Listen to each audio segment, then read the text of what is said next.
70 مہینوں بعد پاکستان کی جو اس نومبر میں جو انفلیشن ہے وہ اپنی کم ترین سطح پہ ہے. الحمدللہ اس مہینے میں یہ 4.9% پہنچی ہے.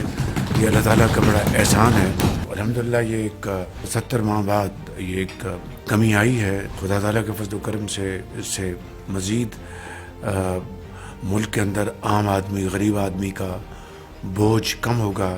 دھرنوں نے یہ ملک میں ایک ہیجانی کیفیت پیدا کر دی تھی اور جو ہی اس رات ڈی چوک سے اور پیچھے جب ہٹے تو اگلے دن اسٹاک ایکسچینج نے دوبارہ باؤنس بیک کیا اور نہ صرف پچھلے دن کے جو لاسز تھے ان کو میٹیگیٹ کیا بلکہ جو گینز آئے. تو میں سمجھتا ہوں کہ یہ ایک بیرومیٹر ہے کہ اگر سینٹیمنٹ پازیٹیو ہو تو معاملات بڑی تیزی سے آگے بڑھتے ہیں. معاشی استحکام کے ساتھ اپنی جی ڈی پی میں اس میں ترقی لے کے آئیں.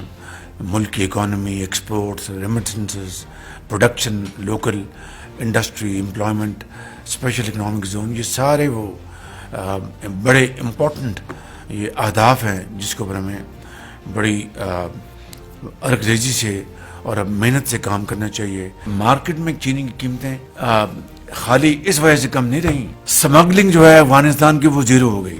منچلے وزیر نے کھڑے ہو کے یہ کہا کہ یہ جعلی یہ پائلٹس ہیں، ان کی ڈگریاں جعلی ہیں اور اس کے بعد ریسٹ از ہسٹری.